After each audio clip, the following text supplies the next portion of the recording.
nous sommes encore plus redevables que vous de mettre en pratique ce que nous prêchons.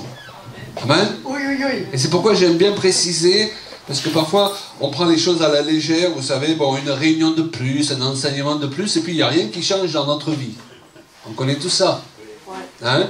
Et donc aujourd'hui, les années passant, ayant été pasteur aussi pendant plus de 20 ans dans la ville de Toulon, on s'est rendu compte que parfois, vouloir toujours faire plaisir, ça n'aide pas les gens.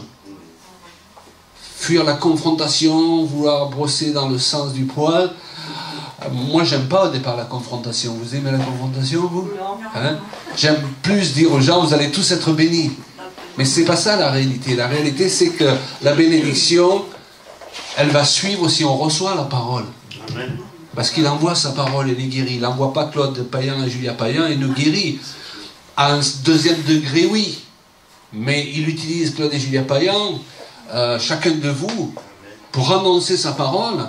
Mais les gens qui écoutent la parole, cette parole peut devenir un sujet de grande bénédiction, les propulser d'une dimension dans une autre, mais ça peut devenir aussi une cause de jugement.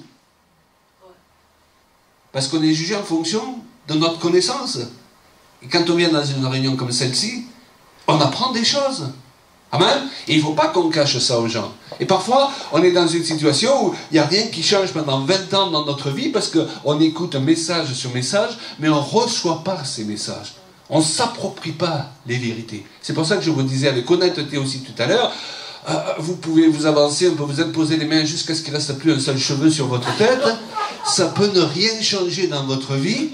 D'autres l'ont déjà fait. Peut-être vous repartirez en disant « Ah, ces serviteurs, alors, ils n'ont pas d'onction, ça ne marche pas. » Est-ce que vous comprenez? Eh bien, je vais vous dire une chose. Avec beaucoup de foi de votre part et très peu d'onction d'un serviteur de Dieu, Dieu, il vous touchera quand même. Il y a même des serviteurs de Dieu dont la vie n'est pas en règle avec le Seigneur. Ils sont à côté. Ok? Ils marchent même dans le péché.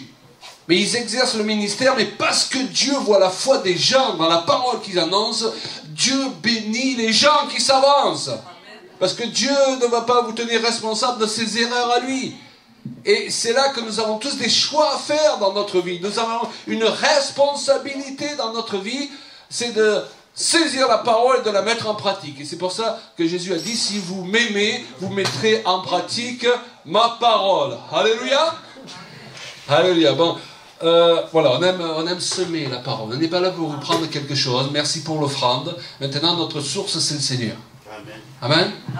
Et mais Dieu bénira ce que vous avez mis dans l'offrande. Si à la fin de la réunion, vous n'aimez pas la réunion, vous voulez récupérer votre offrande, vous allez trouver Paul. Simplement, si vous avez mis 10 €, ne récupérez pas 50 €. On est d'accord? Allez, nous remettons cette réunion entre les mains du Seigneur. Alléluia. Et nous ouvrons nos cœurs pour que sa parole nous touche, pénètre en nous et produise un fruit au nom de Jésus-Christ.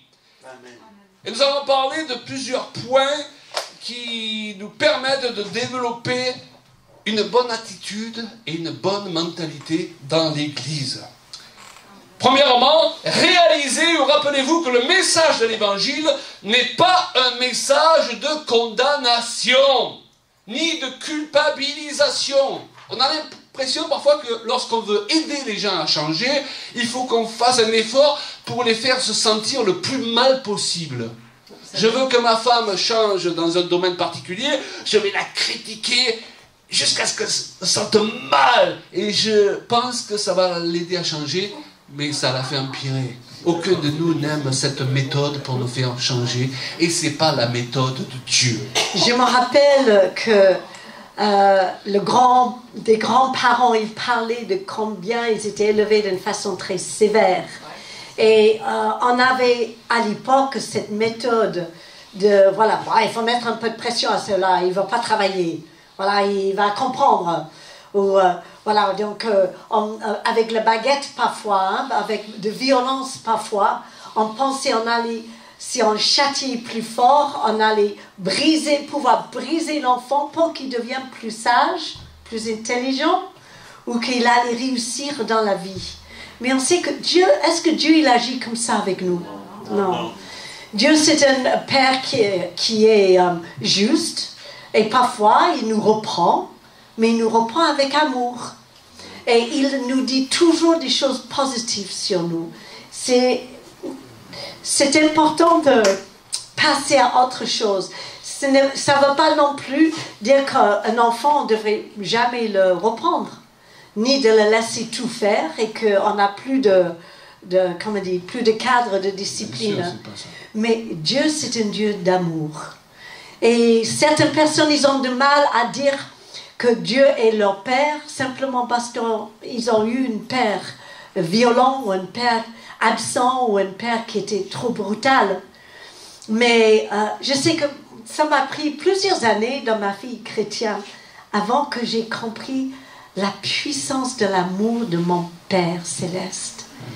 Et quand on réalise que cet amour, il est juste, il est bienveillant et il nous abandonne jamais, eh bien, à un moment donné, on peut faire confiance et on peut se donner à cœur joie à sa discipline. Alléluia.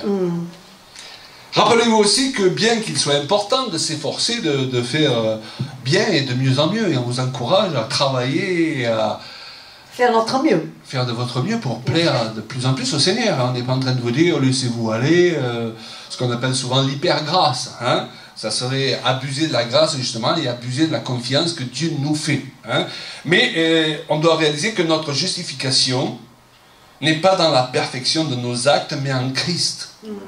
En lui et à travers lui seul, Dieu nous a déclarés justes. Je me tiens devant vous, et vous pouvez demander à ma femme, je ne suis pas parfait. C'est un scoop ce soir. Mais je suis juste, justifié par le sang de Jésus-Christ. Amen. Amen. Et je n'ai pas à avoir honte, je n'ai pas baissé la tête, parce que j'ai été rendu juste par Jésus-Christ. Alléluia, les chrétiens parfois ont pris l'habitude, parce qu'on leur a enseigné, de dire je suis pécheur, je suis qu'un pauvre pécheur, qu'un misérable pécheur. Mais plus tu penses comme ça, plus tu affirmes ton ancienne identité, alors que tu es supposé confirmer ta nouvelle identité de juste. Amen. Donc tu n'es pas un pécheur qui s'efforce d'essayer de faire des actes de justice, tu es un juste à qui il arrive de pécher. Mais c'est pas la même chose. Tout. Est-ce que vous comprenez? Et donc quand on vit avec une personne ou dans une église avec d'autres frères et sœurs, il est important qu'on ne les regarde pas comme parce qu'ils sont dysfonctionnels. On l'a dit hier. Qu'on les regarde comme des pécheurs, des gens incapables. Non, on les regarde comme d'autres justes, justifiés par le sang précieux de Jésus-Christ. Nous sommes justifiés du sein de nos imperfections, c'est-à-dire nous sommes quelque part rendus parfaits aux yeux de Dieu du sein de nos imperfections terrestres. Wow.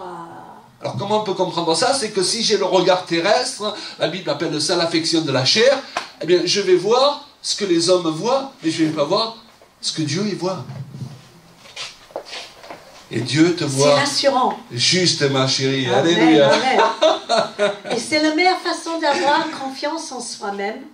Parce que quand on sait que Dieu il nous regarde et il nous voit juste et qu'il a confiance en nous, eh bien, on peut aussi avoir confiance en nous-mêmes. Et ça nous aide à sortir, à changer notre mentalité, notre regard par rapport à nous-mêmes. Et d'ensuite de marcher dans les œuvres justes et de les produire pour le royaume. Oui. Ouais. Parce que la notion de justice, selon les critères humains, qui n'est pas fausse, c'est que tu es juste si tu arrives à devenir parfait dans tout ce que tu fais finalement. Est-ce que vous comprenez? Ce qui est impossible pour chacun de nous. Ouais. Mais qu'est-ce qui s'est passé? Jésus, qui était juste, est venu vivre une vie parmi les pécheurs. Il n'a jamais péché. Et donc, à la fin de cette vie et de ce ministère, qu'est-ce qui se passe? Lui, qui était déjà juste, il se retrouve avec un second titre de juste. Et qu'est-ce qu'il en fait? Eh bien, il nous le donne. Vous avez compris? Lui, il n'avait pas besoin de prouver, de gagner un titre de juste pendant sa vie, en marchant dans une dimension où on ne pêche jamais. Il l'a fait pour vous. Il l'a fait pour moi. Et donc, la notion biblique de justice sous la Nouvelle Alliance, c'est de s'identifier à lui. Il s'est identifié à nous, ça on l'a compris, il a délaissé son ciel de gloire, il a délaissé ses attributs divins, ce qu'on n'a pas toujours aussi bien compris, c'est que maintenant, puisqu'il s'est identifié à nous, nous devons nous identifier à lui. Ce que nous avons du mal à faire. Et lui, il est juste. Wow. Et nous, on vit selon sa justice. Alléluia. On peut dire merci Jésus. Merci Jésus. Ensuite, apprenez à avoir le réflexe de pardonner facilement aux autres. À ceux qui vous ont blessé, mais aussi de vous pardonner à vous-même. Beaucoup d'enfants de Dieu savent pardonner aux autres, mais ils ne savent pas se pardonner à eux. Mais la Bible dit, tu aimeras ton prochain comme toi-même. Je vous l'ai dit tout à l'heure, c'est un bon investissement que de vous pardonner et que de vous faire du bien. Quand ce n'est pas pour vivre égoïstement, on dépend des autres. Mais quand c'est pour être dans un meilleur état psychologique, spirituel, physique, pour mieux aider les autres. Wow! Alléluia! Tirez enseignement du passé et demandez la grâce de Dieu pour ne plus refaire toujours les mêmes erreurs. Évoluez progressivement, on l'a vu, ça ne se fait pas en 15 jours toujours. Et rapprochez-vous en 2023 plus près du cœur de Dieu. Wow! Et à l'exemple de Salomon, je dirais, privilégiez la sagesse sur toute autre bénédiction. Merci Seigneur, il veut nous bénir financièrement. Merci Seigneur, il veut nous guérir dans nos corps. Mais quand vous priez, au lieu de toujours lui dire, donne-moi ceci, donne-moi mes finances, comble mon trou à la banque, Dieu le veut, on est d'accord? Vous avez le droit de prier ça. Mais ne soyez pas obsédés par ça. Priez pour avoir plus de sagesse. Regardez Salomon, il a demandé plus de sagesse. Il a tout reçu, le reste par-dessus. Amen. On a besoin de privilégier la sagesse de Dieu sur tout le reste. Et ce qui est extraordinaire, c'est que Dieu, il peut recréer nos neurones. Je connais des personnes, ils ont une vie terrible avant. Peut-être ils étaient drogués, mais je vois des hommes adultes, équilibrés et vraiment intelligents, sages, des papas. Et pourtant, quand ils étaient jeunes, ils étaient dans le débauche, c'était des petits idiots. Et malgré le fait qu'ils ont consommé des tas de choses, aujourd'hui, qui a renouvelé leur pensée? C'est Jésus.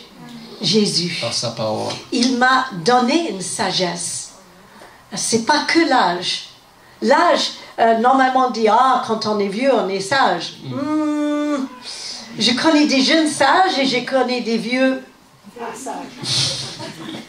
pas sages. Parce que c'est une question de choix. Les choix qu'on fait dans la vie. Alléluia, de se saisir de la parole ou de la laisser passer devant nous. C'est une question de l'ouverture d'esprit, de laisser le Saint-Esprit nous travailler et de reconnaître notre besoin de Dieu. C'est lui qui renouvelle nos pensées, qui renouvelle notre intelligence, qui nous donne le sorte que nos mains soient habiles dans le travail, de nous donner des idées, l'imagination. Il est capable de nous rendre, d'être quelqu'un d'indispensable dans notre travail, simplement parce qu'on a compris, en fait, c'est la sagesse de Dieu. Moi, j'ai arrêté à un certain niveau à un moment donné, je pense. Et j'ai donné vraiment toute liberté au Saint-Esprit. J'ai dit, j'ai besoin de ton aide. Alléluia, je n'ai pas pu faire des études supérieures comme certaines, mais Dieu m'a donné son sagesse. Et grâce à ça, je peux être influent et je peux avoir une vie où je peux exercer une autorité pour aimer les uns les autres et pas pour les oppresser. Et ça, c'est la grâce de Dieu. On peut dire merci Jésus, merci Jésus. On va dire, j'ai envie de dire merci Jésus. Merci donc je vais vous faire dire merci Jésus plein de fois. C'est tout la grâce de Dieu. Et donc ce soir, on va vous amener aussi à faire des choix et faire des déclarations. Parce qu'à un moment donné, face aux pressions de la vie, j'ai mis en place pour ma propre vie, pour nous, et j'ai utilisé régulièrement une espèce de credo. Je prenais la décision, je refuse telle et telle chose. Nous allons y venir tout à l'heure.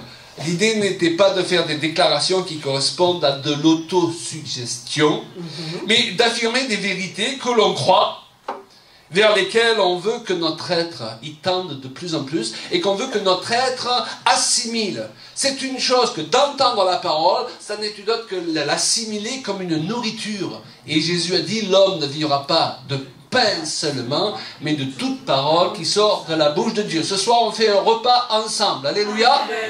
On a fait l'entrée tout à l'heure avec la musique, présentation des livres et CD. Maintenant, on est au plat principal. Et tout à l'heure, on aura le dessert. Alléluia. La vie spirituelle ne consiste pas en ce que notre intelligence ne rentre plus en ligne de compte. Parfois, lorsqu'on voit certains chrétiens interpréter la parole de Dieu, on se demande qu'est-ce qu'ils ont fait de l'intelligence. Mais Dieu nous a donné une intelligence, les amis. Il ne faut simplement pas que ce soit elle qui domine sur tout, mais il faut raisonner. La Bible dit que celui qui réfléchit sur les choses trouve le bonheur. Il faut réfléchir quand vous entendez les gens prêcher, parler, enseigner, que vous lisez un livre. Il faut réfléchir sur le sens des choses. Parce que de toute façon, si vous ne réfléchissez pas, même dans l'écriture, sur les traductions, vous allez trouver des tas de contradictions. Alors, est-ce que c'est Dieu qui se contredit? Non, c'est qu'il faut prendre plusieurs versets, qu'il faut prendre le contexte en considération pour comprendre souvent ce que Dieu veut nous dire. Donc, ça demande de faire fonctionner son intelligence, et c'est pas malin de juste dire « Ah, la Bible dit, c'est écrit, la Bible dit, c'est écrit ». C'est stupide. Hello. Tout le monde est venu avec son intelligence ce soir? Alléluia. On va la faire fonctionner. Vous êtes d'accord? Votre cerveau, il peut être d'ailleurs votre meilleur ami, comme votre plus grand ennemi, selon les pensées que vous lui donnez à gérer, les amis. Le combat, il est là. Le plus gros des combats, il se trouve dans notre tête et dans notre cœur. Quelqu'un a expliqué d'ailleurs que le cerveau humain fonctionne de façon à ce que ce qu'il croit, en fonction de ce qu'il croit, c'est-à-dire que ce soit vrai ou faux. Si vous lui donnez à gérer vos craintes continuelles, ou votre peur de l'échec, il va fonctionner de façon à analyser toutes ces pensées-là et mettre l'accent sur toutes les raisons que vous pouvez avoir d'échouer. Il fonctionne comme ça, notre cerveau. Ce qui va, entre parenthèses, participer à provoquer votre échec, justement. Et ce faisant, il va faire une fixation et finir par ignorer toutes les raisons que vous auriez pu avoir, au contraire, pour réussir. Parce que vous lui donnez comme nourriture des pensées d'échec.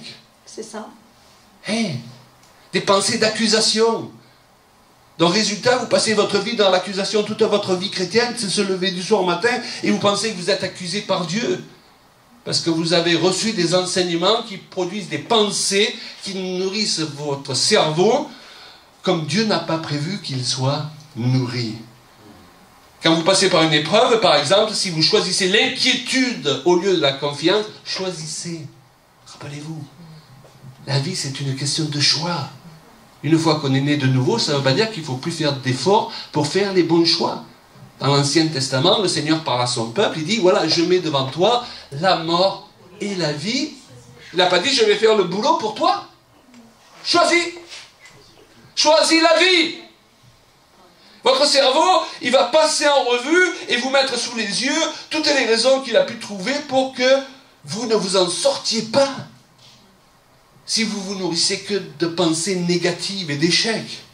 Alors que si vous choisissez de garder un esprit positif, et c'est ce qu'on fait dans la louange.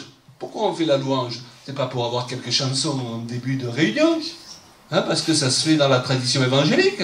C'est qu'on veut amener les gens et nous-mêmes à confesser certaines vérités pour rentrer dans une dimension où on est prêt à croire que Dieu peut tout faire par la puissance de son sang. Amen. Et le fait qu'on l'annonce avec la bouche, le cerveau, il entend, le corps, il entend. Et j'ai dit, voilà, on est en train de nourrir la louange, nourrir les idées de vie que Dieu y place dans notre bouche. Amen. À travers les chants. C'est pourquoi c'est important de pas simplement penser les choses, mais aussi de les proclamer. Donc, si on prie pour vous, mais que vous ne changez pas votre manière de penser, en sortant d'ici, vous aurez exactement les mêmes problèmes qu'avant la prière. Il ne faut pas faire croire aux gens que c'est la coup de baguette magique. Quand j'étais jeune, je n'osais pas dire ça aux gens. Ben, on va prier, on va prier. Non, maintenant, on ne veut pas prier pour rien. Si tu ne changes pas ta manière de penser en sortant par rapport à ce que tu as entendu, la prière n'aura pas d'efficacité. Oui, ce que tu es en train de Et dire. c'est de l'honnêteté que de vous dire ça. Claude, c'est que quand on prie, par exemple, quand on prie ensemble, c'est parce qu'il y a un accord dans ce qui est prononcé dans la prière. Amen. Qui fait une sorte que ces choses deviennent vie, s'ils sont alignés avec la volonté de Dieu. Donc, quand on se retrouve avec quelqu'un et qu'on murmure, on râle et qu'on on fait que proclamer tout ce qui ne va pas, on est en train de nourrir le négatif et on est en train de laisser une porte ouverte à l'ennemi d'entrer et d'agir davantage. Donc, quand on se retrouve, ça ne veut pas dire qu'on ne peut pas dire ce qui ne va pas. On est obligé, c'est normal de pouvoir le dire. Pour ça. Il y a un temps pour ça. Mais si ça devient un mode de vie, et là on revient un peu à ce qu'on disait hier soir, il faut que notre parole s'aligne avec ce qu'on croit. Et ça ne veut pas dire qu'on est dans le déni. D'accord? Le déni, c'est un autre danger dans le milieu évangélique aussi. Mais quand on prie les uns pour les autres ou les uns avec les autres, on doit s'aligner, on dit, voilà, on est d'accord, on va prier pour ça et on va voir la gloire de Dieu. Si vous croyez, vous allez voir la gloire de Dieu. Donc, si vous choisissez de garder un esprit positif et de louer Dieu du sein même de l'adversité, on en a parlé, je m'écris loué sur l'Éternel, rappelez-vous, eh bien, votre cerveau il va vous proposer tous les avantages qui sortiront néanmoins, malgré l'adversité qui vous entoure, de cette situation. Exact. Et que Dieu va même utiliser le problème et votre échec à sa gloire et pour votre bien. Gloire à Dieu. Toutes choses concourent au bien de ceux qui aiment Dieu, mais pas automatiquement. Si nous adoptons la bonne attitude et la bonne mentalité. Alléluia. Quand un chrétien est vaincu, eh bien, c'est parce que d'abord il est vaincu dans sa tête.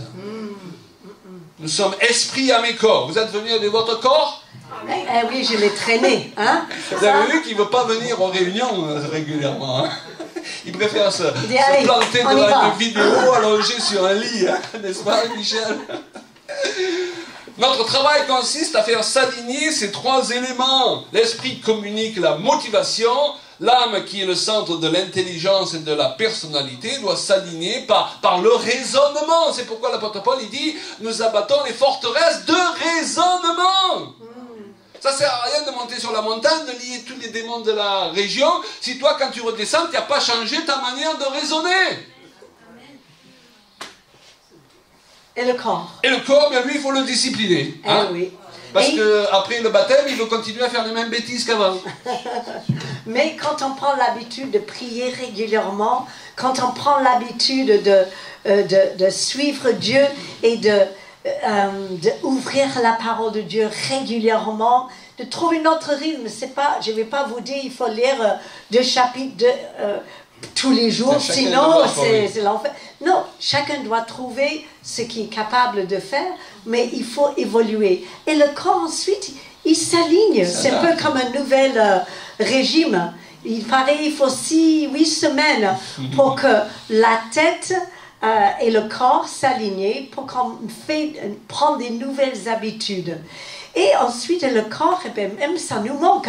Oh, j'ai pas prié ce matin. Oh là là, ça me manque. Ah, Seigneur, je te retrouve. Et le corps, il s'aligne aussi. Amen. Amen. Et les gens dans ce monde, ils fonctionnent dans l'autre sens. Hein. Ils écoutent le corps d'abord. Ah oui. Et ils raisonnent en fonction de ce que le corps leur dit. Et leurs émotions exacerbées. Et l'esprit eh bien, est submergé par tout ça. Par leurs émotions exacerbées. Par tous ces raisonnements qui partent dans tous les sens. Il est bien d'avoir des émotions. On n'est pas dans ce genre d'enseignement de la foi où il ne faut jamais rien sentir. Non, Dieu veut nous faire sentir sa présence, mais on ne commence pas souvent par sentir sa présence. On commence par croire qu'elle est là. Il faut gérer nos émotions, il ne faut pas que nos émotions nous gèrent. Bien que né de nouveau, un chrétien va devoir apprendre à fonctionner différemment que la manière dont on fonctionne dans ce monde. Il faut renverser l'ordre des choses. Dans ce monde, c'est corps, âme, esprit. Nous, c'est esprit, âme et corps. Tout part de l'esprit. Dieu est esprit. Et ceux qui l'adorent doivent l'adorer en esprit, en vérité. Mais tout ne se règle pas qu'avec l'esprit. Nous avons un cerveau. Hein? On est venu avec notre cerveau. Ah oui, Dieu, il t'a donné un cerveau. Il m'est arrivé des fois dans ma vie de me demander s'il était toujours là, mais vous aussi, hein. Il faut se rappeler. Nous avons un cerveau aussi.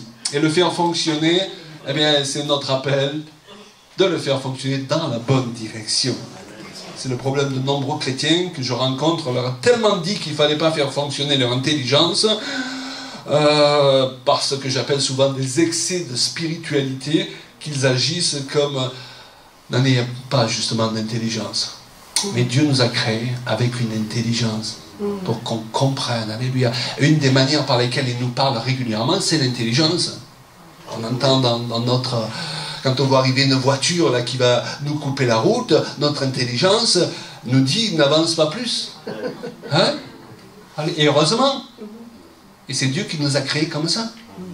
Je peux témoigner que quand j'ai su que j'étais malade, que j'avais un cancer, je sais que les 3 premiers jours, c'est un peu comme si l'âme, l'esprit et le corps, ils s'est divisé en 3 parties, comme ça.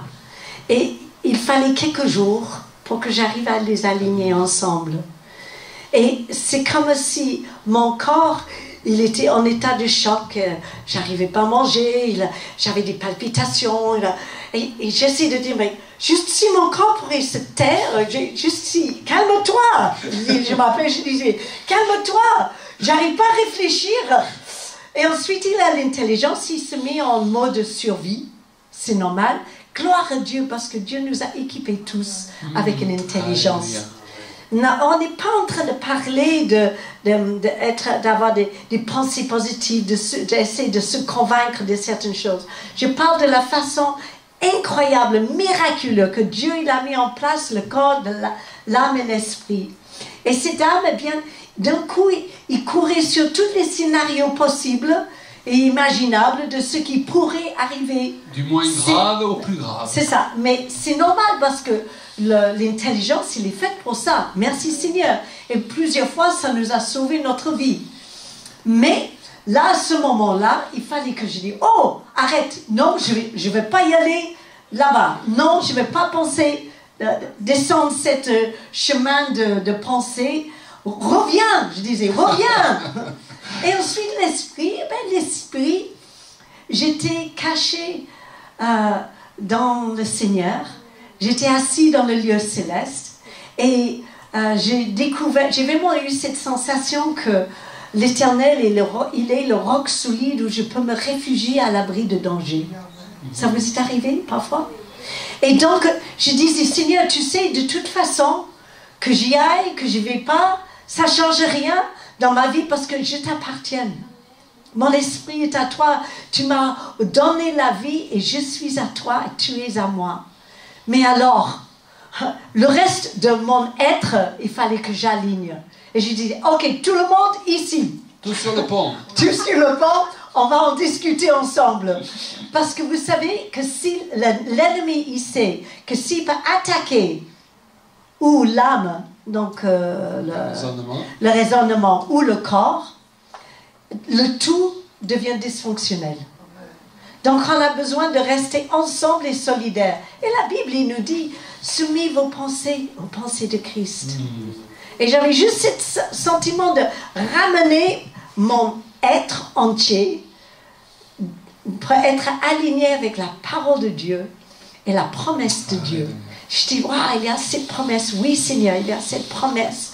Non, je refuse. Et je commençais de juste chanter des choses qui étaient pour moi, me rappeler de qui j'étais en lui.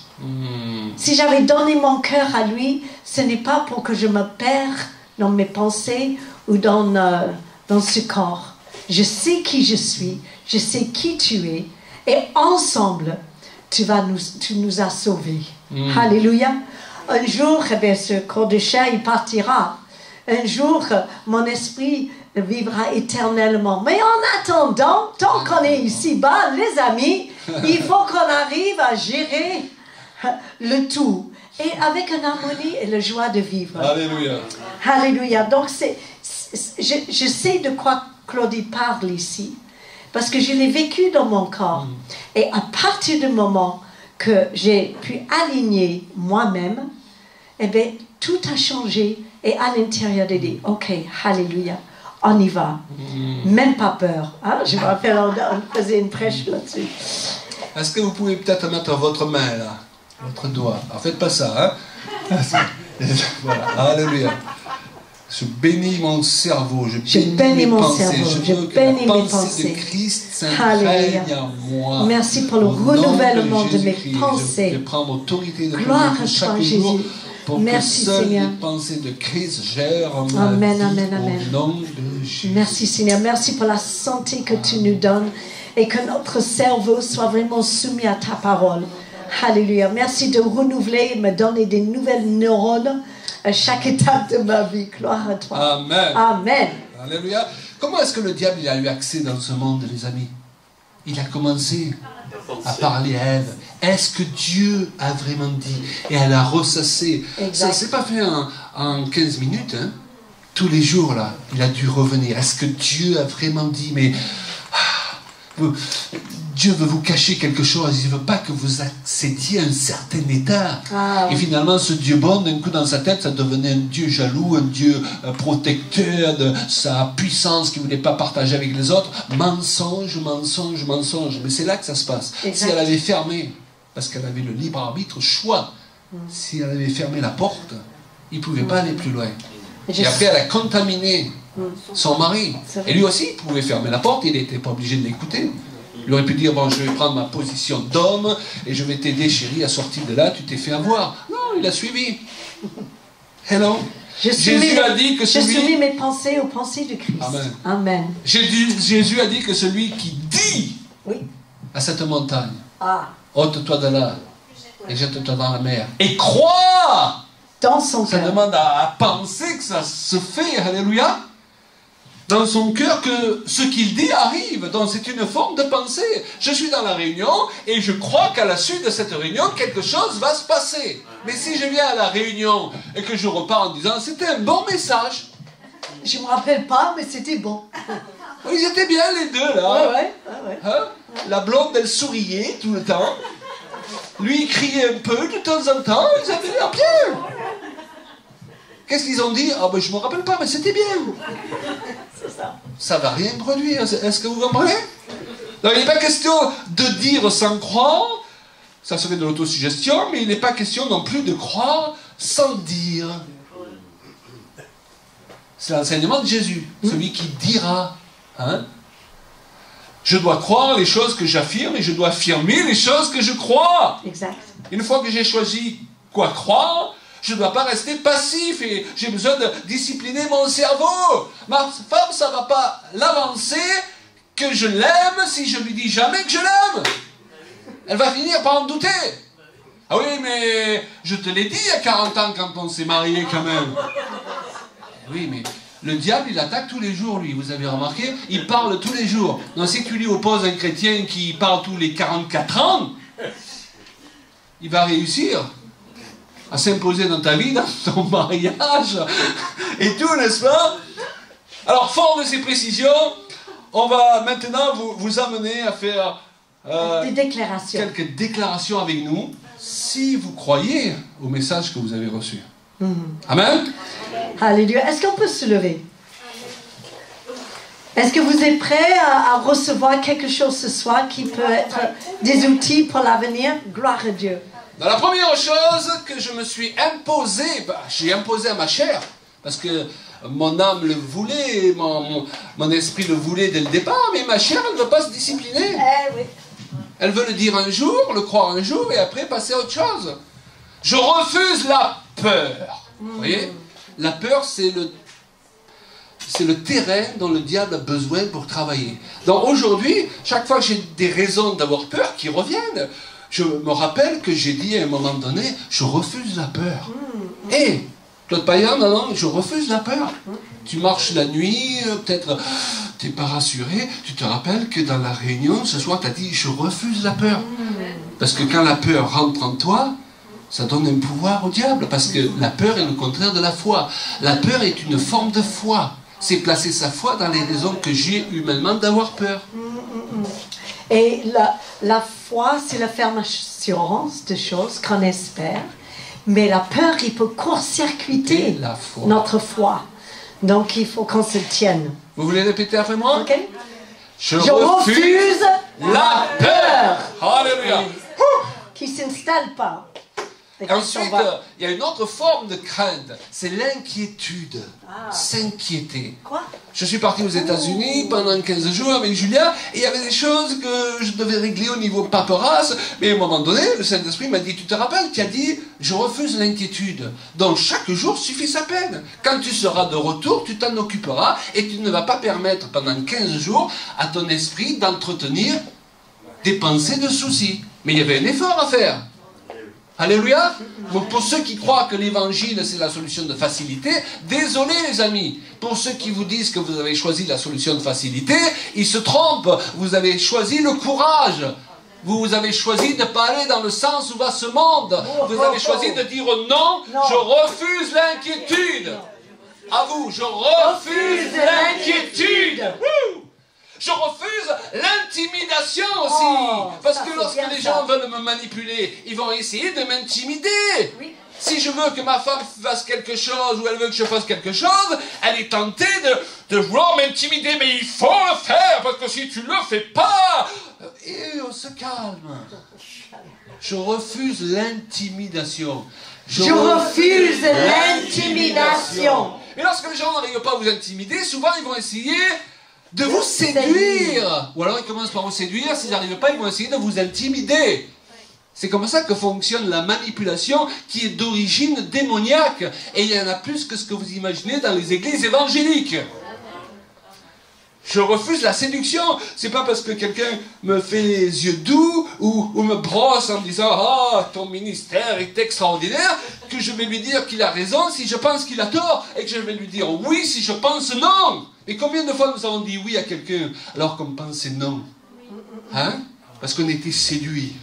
Je refuse la séduction. Et puis les gens, lorsqu'ils n'arrivent pas à vous intimider, à vous séduire, ils vont essayer de vous apitoyer. Une mère qui ne veut pas que son fils aille habiter ailleurs ou fasse un autre métier que ce qu'elle a prévu pour lui, va lui dire mais tu vas me tuer. C'est pas juste ça. C'est contrôler la vie des autres. Vous avez même des prophéties comme ça. Dans une église, il y avait une jeune fille, c'était son temps d'aller ailleurs, de quitter l'église, et d'un coup il y a eu une prophétie. Mais tu vas trouver ton mari dans cette église. Donc elle ne voulait plus partir. Elle n'a pas trouvé son mari. Manipulation. Dieu n'aime pas ça, je tiens à vous le dire. Je refuse l'apitoiement. Ok, dis-le encore une fois. Je refuse l'apitoiement. Mon apitoiement est de céder aux gens qui s'apitoient. Ça ne m'empêche pas de les aimer. Alléluia. Mais je ne me mets pas sous leur coupe. Je refuse, oui, le découragement. Dans la vie chrétienne, et surtout dans l'église, et surtout en tant que pasteur. Et si vous achetez mon livre, vous le verrez, il y a beaucoup de raisons de se décourager. Ok? Mais la Bible nous dit de persévérer et de prendre comme modèle Jésus, qui a persévéré, en précisant, et vous n'avez pas encore lutté jusqu'au sang contre le péché. Et la plupart d'entre nous n'ont pas encore lutté jusqu'au sang contre le péché. Mais prenez comme modèle Jésus et ne vous découragez pas. Je refuse, parce qu'on est tous tentés régulièrement par ça, de me décourager. Je refuse. Et je refuse la déception aussi. À moi, c'est quelque chose qui, pendant des années, qui m'a touché. Être déçu. Le pasteur, il doit faire un travail particulier à ce niveau-là. Être déçu avec les gens. Vous donnez des responsabilités et ils ne les tiennent pas. Ok? Ils les veulent, ils vous les demandent, vous leur donnez, au bout d'un moment, vous devez les reprendre parce que ça vous cause 2 fois plus de travail que si vous ne les aviez pas donnés. On est déçus. Après, on est déçus avec nous-mêmes. Et puis, si on continue, on est déçu avec Dieu. Vous connaissez la déception? C'est un piège de l'adversaire. Donc je refuse d'être déçu. Je refuse d'être déçu avec le corps de Christ. Je refuse d'être déçu parce que l'Église, c'est vrai, il y a des problèmes, mais c'est là qu'on rencontre les gens les plus merveilleux sur terre aussi. Ceux qui ont laissé Jésus les transformer. Et puis d'autres qui ne sont pas merveilleux aujourd'hui, peut-être vous serez merveilleux demain. Peut-être vous êtes un mauvais mari aujourd'hui, vous serez un gars extraordinaire demain. On est tous passés par des phases où il a fallu évoluer. Donc je refuse d'être déçu par vous, par nous, par eux, par Dieu, parce que Dieu ne déçoit jamais et ça devient un mensonge après. Donc je refuse d'être déçu. Alléluia. Je refuse la colère aussi. La colère, vous savez, c'est... Parfois on est soupolé. On se dit, ah mais c'est normal, je suis comme ça. Mais Dieu il est venu pour que tu changes, l'ami. Hein? Arrête-toi avec ces je suis comme ça. Alors on reste tous comme on était alors. Hein? Celui qui volait, il dit, mais je suis comme ça, je continue à attaquer les banques, mais je marche avec Dieu. Hein? C'est pas la mafia ici. Je continue à tromper ma femme parce que je suis comme ça.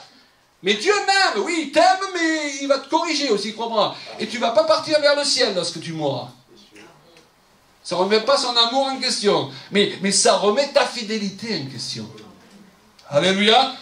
Donc la colère, vous savez, c'est pour ça que vous avez vu dans le verset qu'on a cité tout à l'heure, c'est Marie, ne vous aigrissez pas contre vos femmes. Les hommes, on a une facilité à se mettre en colère pour rien. Parfois, notre femme, elle se coupe en quatre pour nous et on a encore des reproches à lui faire, on s'énerve. Alors, des fois, c'est la femme, on est d'accord, mais si le verset parle de l'homme, c'est que c'est souvent plus l'homme. Alléluia. Merci, Claude. Voilà. Enfin, chacun s'occupe de lui-même. Mais, bannissons la colère. Alors, je tiens à vous rassurer, on n'est pas dans une vision utopique ce soir. Ça vous arrivera encore de vous mettre en colère. Ok? Mais rappelez-vous de ce soir. Comme ça, vous vous reprenez, et la Bible dit que le soleil ne se couche pas sur ta colère. Et puis plus vous vous reprenez, un jour, ces choses, elles disparaissent de vous. Mais pourquoi? Parce que vous avez mis en route un procédé. Mais quand vous attendez d'être délivré, qu'est-ce que tu fais? J'attends d'être délivré. Mais ça fait 50 ans que tu attends d'être délivré. Peut-être que tu t'y prends pas de la bonne façon. D'ailleurs, pour tous ces sujets, ça ne veut pas dire que ces choses, ils redoutent la déception, C'est plus un truc, voilà. Oui, c'est ça. Pour chacun de nous, c'est quelque chose, le peur, mais ça va toujours rôder autour. Mais il ne faut pas qu'on laisse ces choses nous affecter d'une manière pour qu'elles s'installent en nous et qu'elles deviennent part de notre caractère et que les gens, ils font la réflexion que elle est comme ça. Ça c'est le coléreux. Ça c'est le déçu. Ouais, il est toujours déçu là dans l'église. Hein. Ah, lui alors il s'apitoie toujours sur lui. C'est toujours la faute des autres. Ouais, c'est ça. Vous connaissez ça? Quand c'est toujours la faute des autres, vous évoluerez jamais. Parce qu'il faut assumer. Ça peut être entre autres la faute des autres, mais il faut assumer son propre péché. Amen. Donc je refuse le peur. Tu refuses la peur, ma chérie. Très bien. Oh non, on n'en est plus à la peur depuis un moment. Ah non, pardon, c'était quoi? La colère. La colère. Alors il faut être gentil avec moi, d'accord? Ok, d'accord. Okay. Je refuse la colère. Je refuse la colère. Je ne pouvais pas être connu comme quelqu'un de coléreux. Vous savez, à une époque, je travaillais avec un pasteur et il m'arrivait d'aller le voir chez lui et je l'entendais crier de la rue. C'est pas super pour le témoignage, surtout quand on est pasteur. Il avait été oint par Dieu. Dans l'onction, ça ne fait pas tout. Amen. L'onction du ministère ne va faire aucun travail pour ta sanctification personnelle. C'est l'onction pour le ministère. Quand tu descends de l'estrade, là, que tu quittes le micro, tu es exactement dans la même chair que les autres, tu as affaire au même diable et tu as besoin de la même discipline. La mauvaise humeur, évidemment. Des fois, on n'est pas en colère, mais on est de mauvaise humeur. Ah, de mauvaise humeur. Je me lève le matin, ma femme, elle voit que je suis de mauvaise humeur. J'arrive le soir, je suis de mauvaise humeur. Et parfois, ces mêmes personnes vous disent, il n'y a personne qui me sourit. Et si tu leur souriais, peut-être qu'ils te rendraient des sourires. La mauvaise humeur, c'est oui, mais. Oui, mais. Mais. Hein, c'est oui, mais. On n'a pas fait ça pour moi. Voilà. peut-être Jésus m'aimait. Voilà. Je refuse la mauvaise humeur. Parce que la joie du Seigneur est ma force. Alléluia. Ah, je vois ça. Ça aussi, c'est communication. Il en reste 3. Il y en aurait d'autres. Vous pouvez voir chacun pour vous-même. Ajoutez sur votre liste. On a mis les principales. Hein. Certains, peut-être, vous avez besoin de 3 ou 4 pages de plus, mais vous verrez ça vis-à-vis de vous-même et de Dieu. Alléluia. Mais la prochaine, c'est vraiment très important et ça fait mal, cela. Bon, maintenant, j'ai écrit en gros caractère quand même. Hein. Voilà, alléluia.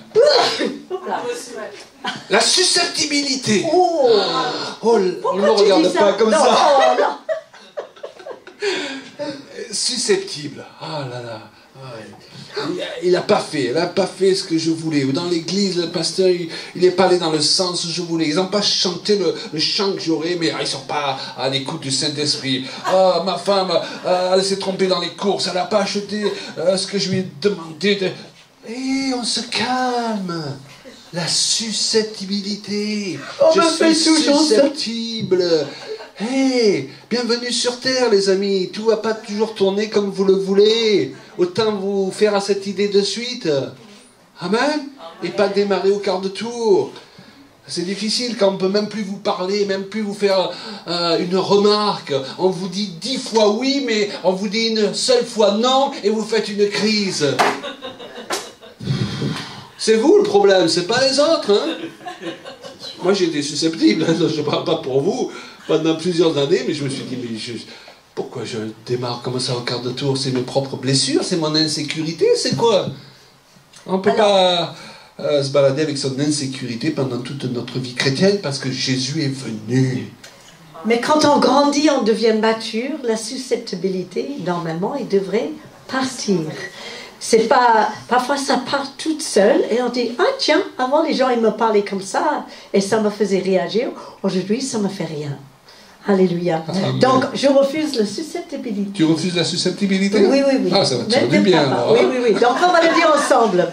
Je refuse la susceptibilité.